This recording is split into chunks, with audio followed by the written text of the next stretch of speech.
since we're on this, right, we're talking about specific language that can be used. Well, I'm going to just pull from your book, consider using this next time somebody challenges a claim that you're making, or you want to challenge a claim that's being made. Just say, like, look, I'm not comfortable with that claim. I think it might be a mistake to rely on it. Can you show me that it's worth accepting? Like, if somebody tells you that the earth is flat, just be like, look, I'm not comfortable with that claim. I think it's a mistake if we rely on it, but can you show me that it's worth accepting? And that type of language, if we start to incorporate that, we're just going to have much better caring conversations with each other. A lot of it, I think the first step might be to sort of fight down the urge to become defensive. So some people tend to assume that somebody has to get aggressive first and then you get defensive. But a lot of times what happens is somebody gets defensive first, the other person picks up on that defensiveness and starts to feel disrespected in some fashion. So when a student, say, raises a question that challenges my own worldview, I always remind myself, hey, a challenge is an opportunity, not a threat. Calm down. Calm down. I might learn from this, right? So for 10 years, when I first started teaching, I put my core philosophical convictions on the line every single day, and I let my students refine them, shoot them down, show me why they were less than ideal. And almost daily, I had to change my core philosophical convictions. And I originally thought that might be kind of a scary thing, or that it might leave me rootless or flapping in the wind. What I found is that it left me more grounded than ever before. When I learned that it's okay to rethink your core convictions. And when you do, it's not like you're suddenly in free fall. What happens is you realize a view that you've long held isn't quite right.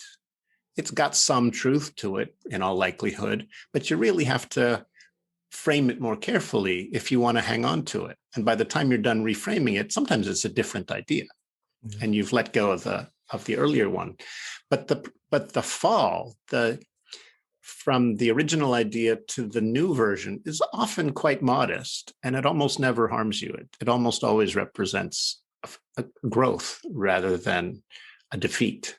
And if you can't think of losing an argument as a loss. Losing an argument is a win, because you've grown. You've become a wiser version of yourself. Next time somebody defeats you in an argument, thank them for enlightening you. But try not to let it ever reach the point where it feels like a win-lose, right? Try to keep it all conversations should be conducted in a win-win spirit. If you keep that in mind, we can de-escalate our culture war, get back to thinking clearly and rationally, and problem solving in the way that America has always done in the past. Absolutely.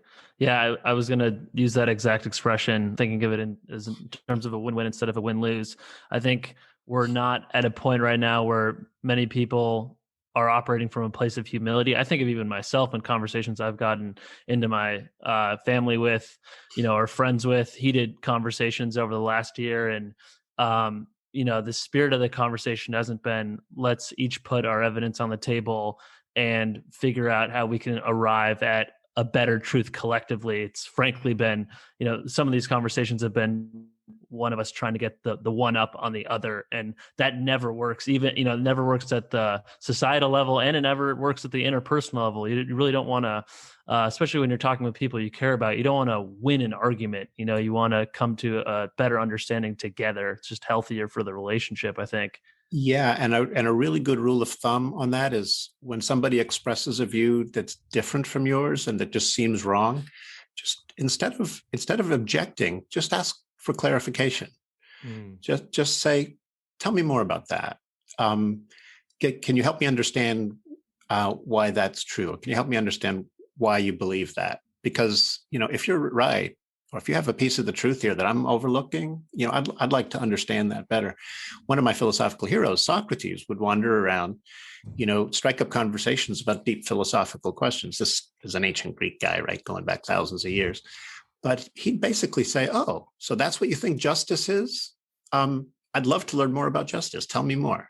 explain your view. And by the time people had explained their ideas fully, a lot of times they could see for themselves that they weren't quite right. So That's a rather great than, approach. in fact, if you can delay the moment where you're raising objections, almost inevitably, just keep asking clarifying questions until people can kind of see for themselves, oh, wait a second, this doesn't quite add up. That's the way to talk to a loved one, right? Like imagine a girlfriend or a spouse or a boyfriend who you disagree with. It's really important that you maintain a good, healthy relationship, right? So you don't argue to win. You reason together to find out.